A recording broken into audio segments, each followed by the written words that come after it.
tayo'y di na nagkita. Magandang araw po sa inyong lahat, mga giliw naming tagapakinig. Narito po ang karugtong ng kasaysayan na itinampok namin sa linggong ito, dito sa ating dulang. Luha. Ano? Pinsan mo siya? Oo, pare. Magkapatid ang mother ko at mother niya. Inirekomenda ko naman siya sa'yo kung alam kong hindi ka mabait. Bagay na bagay kayong dalawa. Tisay. Mga kaibigang Tisay si Mayang? Oo. Yung kasing anak niya, napangasawa ay Meksikano eh. Balo rin pala ang malayan ng pinsan ko. Kaya ako nagpapagulyat sa kanya para ilakad din niya ako doon sa balay niya Meksikana. May tumatawag sa akin pa. Sagutin Si mo. Hello, Mayang? Ha? Oo, narito ako sa bahay. Kasapang ko nga si Paring Igme. Ano? Pupunta ka dito? Oo naman, pwede.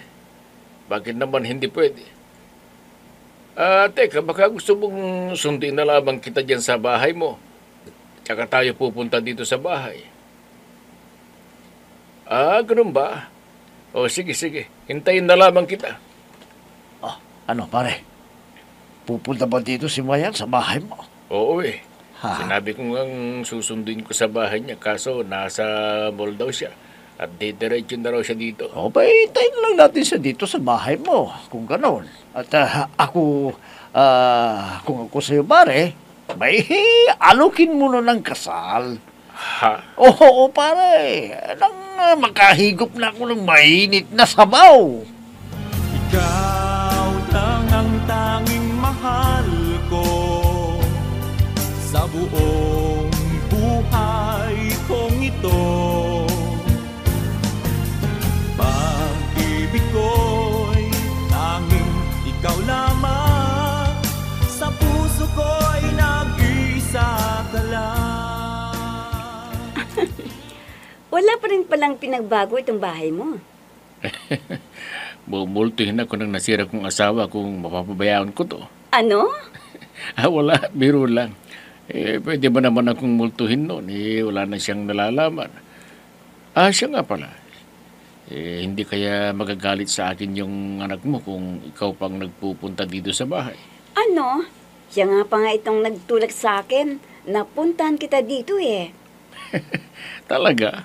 Oo, kasi naman, maya't maya ay tinatawagan ko siya.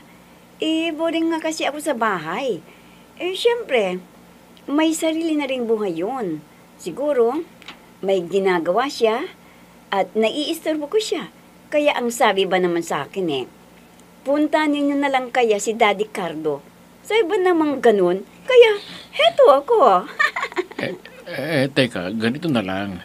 Hintayin mo ako at magbibihis lamang ako. Magbibihis ka? Oo. May bago kasing kainan sa bayan at masarap daw ang luto doon. Doon tayo magbibiryenda.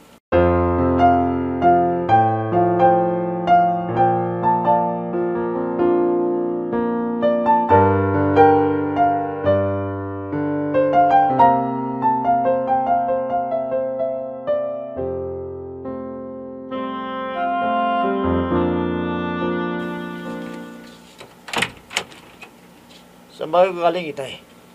Ha? May pinuntaan lamang kami ng ninong Igme mo. Yung totoo, Itay. Ano ka ba naman, anak?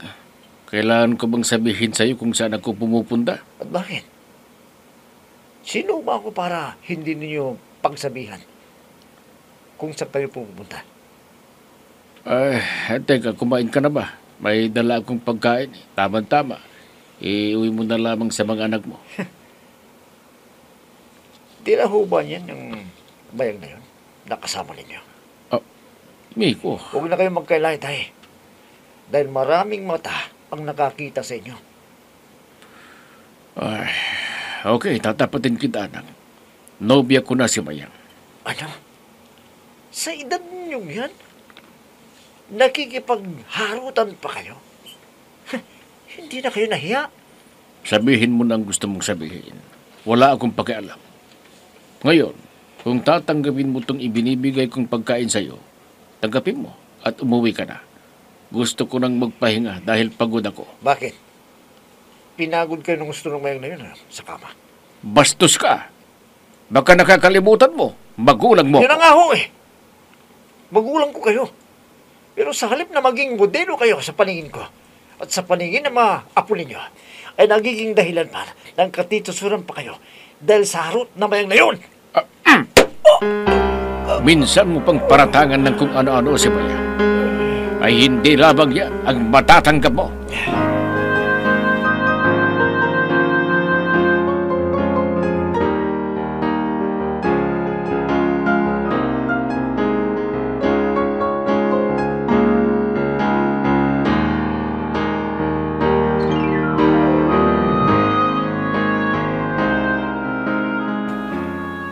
May ganun ba, pare? Napagbuhatan mo ng kamay ang anak mo. Oo pare, kung ano-ano kasing sinasabi laban kay Mayang. Ay, nako, huwag mo lang masyadong intindihin ang ginawa mo sa anak mo. Talagang ganyan. Ginalit ka eh. Kaso mula nang mangyari yun hindi na pumupunta pa dito sa bahay. Nagtatampo siguro. Bayayaan mo. Wala kang ginawang masama. Bilang magulang itinama mo lang ang kanyang pagkakamali. Ayan, may kumakatok. Baka yung anak mo na yan. Kung anak ko ito, bakit pa siya kakatok? Baka nga nailak mo pare. Teka't bubuksan ko. Mayang? Hi, Cardo. Insan. Oh, Insan. Naririto ka pala. Oo. Halika. Pagsaluhan natin itong dala kong pagkain. Ay, mukhang masarap yan, insan. Talagang masarap ito. Kaya tulungan mo ako na ilagay sa plato para makakain na tayong tatlo ni Cardo.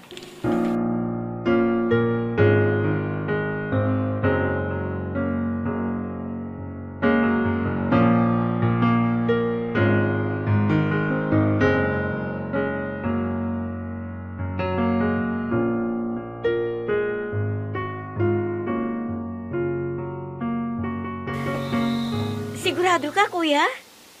Na nasa bahay ngayon ang mayang na yun? Oo. Itinawag sa akin ang kapitbahay ni Itay.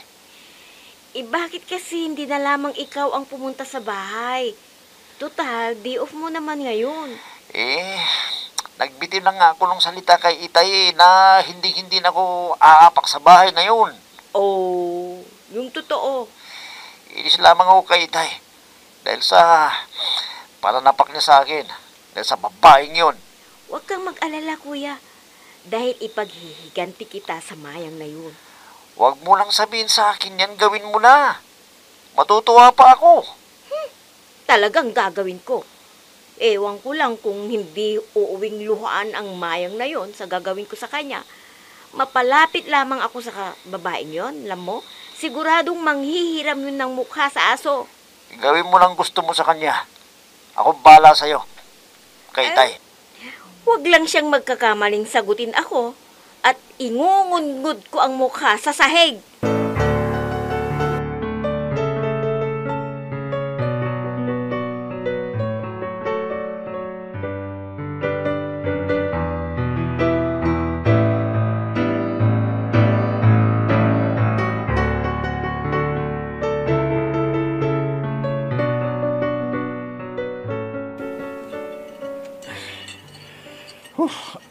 Nabusog ako doon Hindi na ako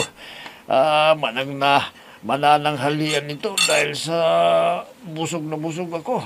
Baka gusto mong magbalot bayaw. Magbalot ka. Dahil pa niyan mag-isa lang naman akong kakain dito. Ikaw, mahal. Nabusog ka ba? Oo naman. Teka. Bago nga ako tuloy ang maingit nito magbabalo na nga ako nitong sobra natin. Ito. Oh, may bisita kaya tang dumating, sweetheart.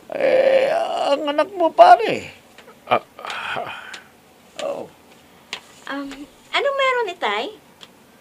May okasyon pala, Itay. Bakit hindi naman ninyo ako inimbitahan? Anak, siya nga pala. Pinapakilala ko pala sa'yo si Mayang. Ang malandi mong kasintahan? anak. Huwag mo naman akong bigyan ng kahihiyan sa harapan ng mga bisita ko. Sana. Ang mabuti pa siguro doon ka muna sa bahay. Halika na. Teka muna. Huwag mo muna siyang ilayo sa akin, Tito Igme. Dahil patitikman ko muna siya nito. Aray ko! Ito Alexa! pa! Alexa! Bitawan mo ako! Ang buko! Nasasaktan na ako! Sumusobra ka na, Alexa. Ito ang bagay sa'yo. Alexa! Alexa! Alexa! Nag-iisa ka lang.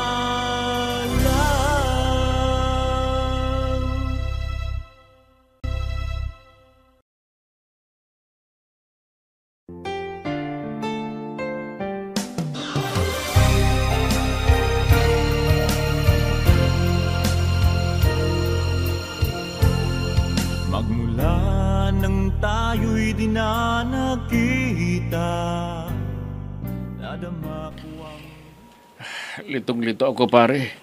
Hindi ko alam ang gagawin ko. Hiyang-hiya ako kay Mayang dahil sa ginawa ng anak ko.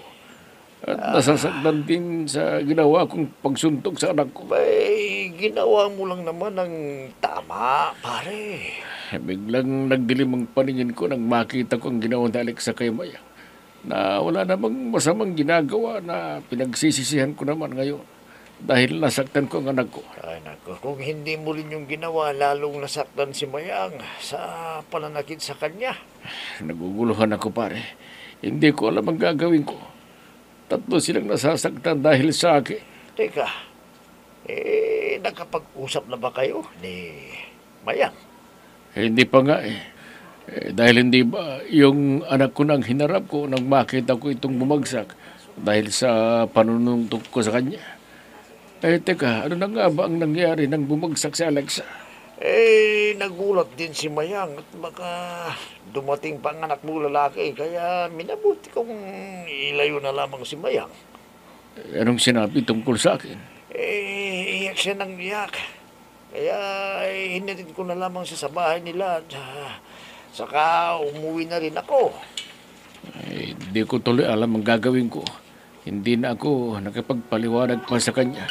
Oh, pare, yung cellphone mo, nagre-ring. Oo Baka na. si Mayang na yan, sagutin mo. O siya nga. Si Mayang, pare. Sandali lang at sasagutin ko. Sige. Hello, Mayang. Sweetheart, ito na siguro ang huli kong tawag sa'yo. Ano? Bakit? Aalis na ako. Magkikipisan na ako sa anak ko sa Amerika. Sige. Mag-ingat ka lagi. Bye. Teka muna, Mayang. Mayang! Hello! Hello, Mayang! Oh, pare, Mayang, bakit? alam kong nandyan ka pa rin. Hello! Mayang! Bakit, pare? Pare Ricardo, bakit? Anong nangyari? Pare, wala na si Mayang. Iniwan na ako ni Mayang, pare. Iniwan na ako ni Mayang.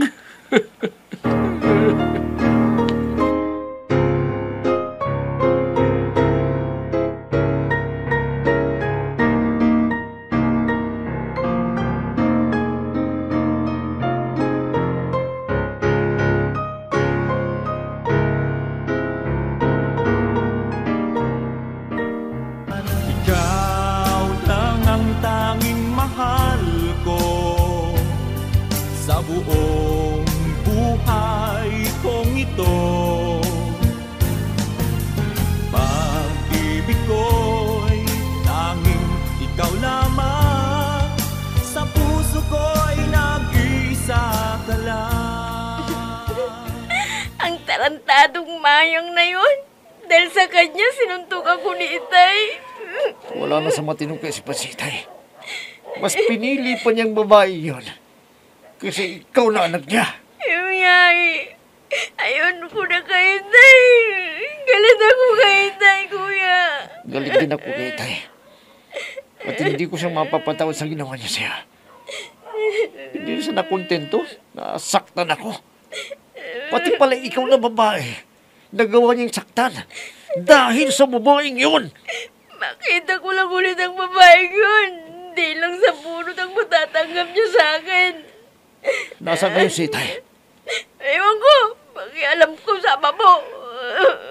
Ama mo rin ah. Bakit ka nagkaroon tayo ng ganong klaseng ama? Mas inuuna pa ang kati sa katawan kaysa kapakanan ng mga anak niya. Anong plano mo ngayon, kuya? E ano pa? Dito na ako titira sa bahay. Talaga? Oo. Uunahan ko ng mayang na yon. Dahil kung hindi, ang susunod na mangyayari niyan, ibabahay na ni Itay ang babaeng yon. At hinding-hindi ako makakapayag na itira ni Itay ang mayang na yon sa bahay.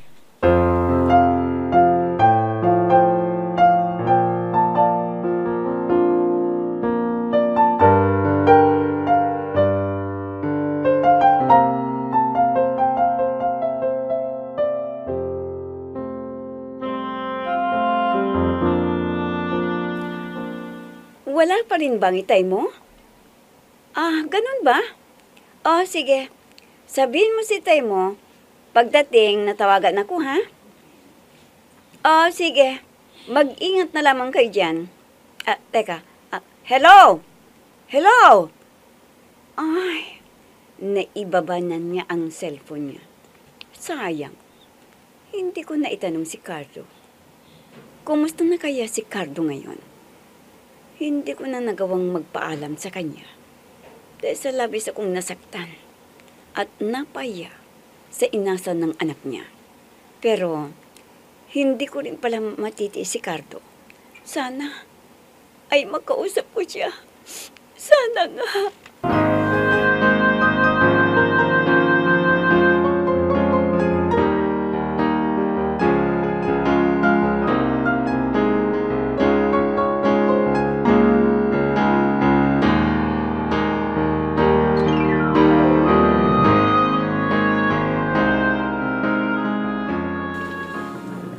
Minsan lamang akong magmahal, pare. Unang asawa ko. Matagal bago ko muling nagbukas ng puso ko sa panibagong pag-ibig. Pero bakit ganun? Kung kailan handa na ang puso ko para magmahal muli, saka naman ito nawala. Bakit, pare? Kasalanan mo rito, pare. Pare, Tarihan mo ako mabuti sa ka pa kanya. nga sinagot ka na ni Mayang, samantalang ako, yung tisay ko hindi ko na nakikita. Bakit ganito? Hindi ko naman ginustong magmahal ulit. Bakit ganun ang mga anak ko? Bakit ako iniwan ni Mayang, pare? Bakit? Aha, huwag kang mag-alala pare, tutulungan kita. Tatawagan ko siya mamaya. Matutulog lamang ako para bukas pagkagising ko, matatawagan ko na siya, ha? Bakit naman ako basta lamang iniwan ni Mayang? Nang hindi kami nagkausap ng personal. Bakit, pare? Umiikot na yung paningin ko, pare. Sana naman ay kinausap muna niya ako bago. Pare, may kasalubong tayo. Mababangga tayo. Pare, mababangga tayo. Pare, mababangga tayo.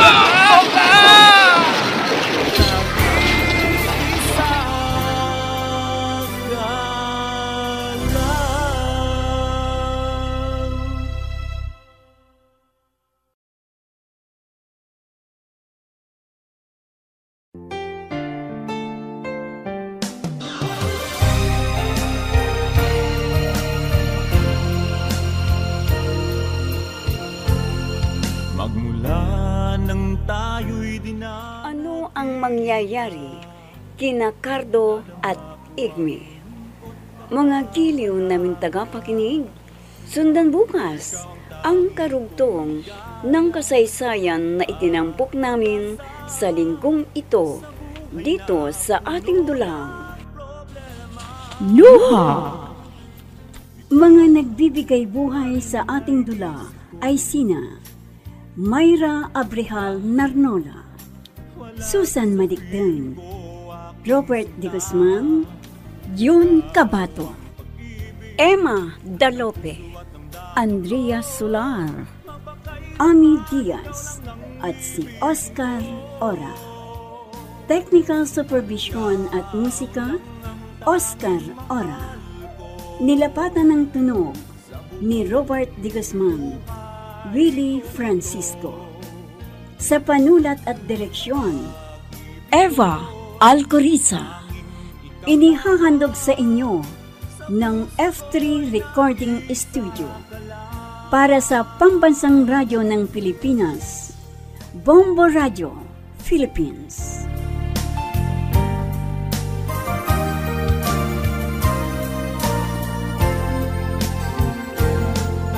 Ang naalaala nating di malilimutan kay sarap ng ating suyuan. Lagi kong natatandaan maligayang araw nating nagdaan.